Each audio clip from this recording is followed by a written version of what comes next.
After months of intense combat in eastern Ukraine, Russian forces claim they have successfully taken control of the strategically significant city of Pokrovsk, marking what Moscow describes as a major battlefield achievement.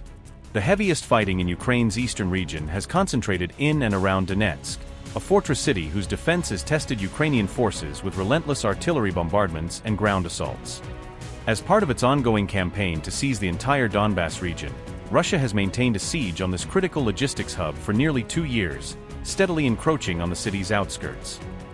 In addition, the Kremlin has announced that Russian troops have also claimed control over Vovchansk, another city in eastern Kyiv, signaling a broader push across multiple fronts in the region. While Kyiv has not officially confirmed Moscow's claim, Russia released footage showing its soldiers reportedly patrolling key streets and public areas, aiming to provide visual proof of their purported victory. Russian President Vladimir Putin has personally congratulated military commanders and troops for what he described as a successful operation, according to the state-owned news agency TASS. Comrade Supreme Commander-in-Chief, in accordance with the concept of the special military operation, the troops of the Joint Group of Forces are advancing on a wide front. The command of the Armed Forces of Ukraine continues its attempts to deblock its encircled groupings on the Kupiansk and Krasnoarmysk directions and seeks to halt our advances on the Krasnoliman, Severodonetsk, Dnipropetrovsk, and Zaporizhzhia directions. The northern group of forces today completed the liberation of the city of Volchansk. The southeastern and eastern parts of the city of Konstantinovka have come under our control, encompassing more than 30% of the total number of buildings in Konstantinovka. The center group liberated the city of Krasnoarmysk and continues to eliminate enemy units in Dmitrov. Additionally, part of the grouping's forces is successfully advancing into the Dnipropetrovsk region. The eastern group of forces continues to advance at a fast pace in the western direction, expanding the control zone in the Dnipropetrovsk and Zaporizhzhia regions. The Dnieper group of forces troops are advancing in the Zaporizhzhia direction, having encircled the locality of Stepnogorsk. Fighting is ongoing to seize Primorsk.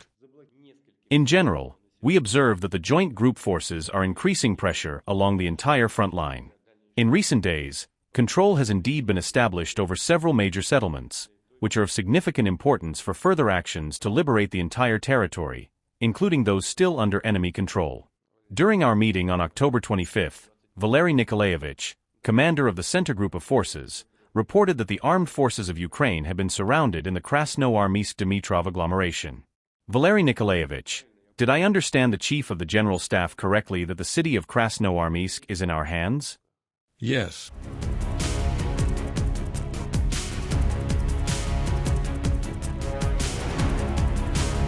Pokrovsk, which was once home to roughly 60,000 residents, has endured weeks of heavy bombardment, leaving large parts of the city in ruins and displacing thousands of civilians. If Moscow's claims are verified, taking Pokrovsk would represent one of its most significant battlefield gains since the capture of Avdiivka in 2024, reinforcing Russia's strategic position in eastern Ukraine. Known as the gateway to Donetsk, the city could provide Russia with a vital staging point to advance further into the Donbas region, threatening key Ukrainian-held cities and supply lines. Pokrovsk sits at the intersection of major roads and rail networks that Ukrainian forces rely on to move troops, weapons, and supplies, making control of the city a significant logistical advantage for Russia. Securing the city would severely strain Ukraine's ability to access and reinforce nearby areas, including the strategic Zaporizhzhia region, potentially isolating Ukrainian units on multiple fronts. The city is located close to Ukraine's largest coking coal mine, a resource crucial to the steel industry, which would give Russia both economic leverage and industrial control in addition to military benefits.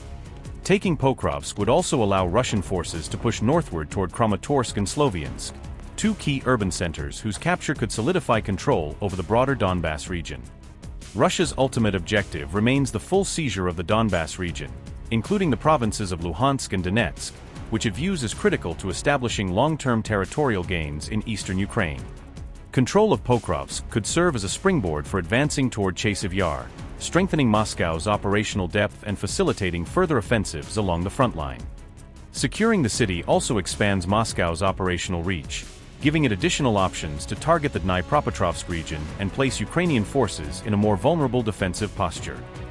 In August 2025, Russian President Putin reportedly proposed a ceasefire in exchange for Ukraine ceding control of Donetsk, an offer Kyiv publicly rejected at the time. President Zelensky reportedly declined the offer, stating that Ukraine would not surrender any territory that remained under its control, emphasizing sovereignty and territorial integrity.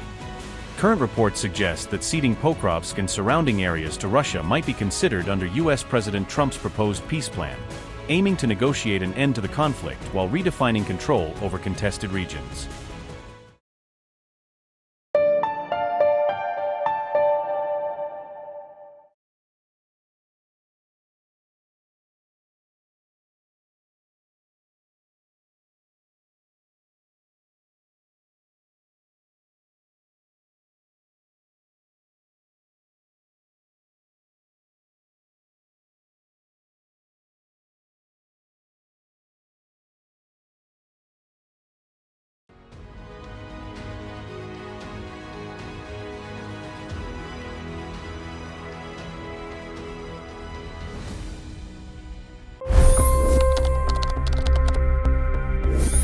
$25 crore गरीब गरीबी को परास्त करके बाहर निकले। For the good of our nation, let's work together and let's truly make America great again. The fastest news breaks. Requested PM saying that look, you will have to speak to Putin and to Zelensky. The biggest news makers. The relationship with India is probably the most important bilateral relationship the US will have for the rest of this century. The capital delivered quite an election result today. Expert analysis. The million-dollar question today is how to stop this dance of death. Ground reports. I'm standing at the crossroad of the Kumbh Mela. Behind me are more than 100 entry ghats. Long-form interviews. Exclusionary politics is reflected in Manipur case as well. You don't bother because this is a small state.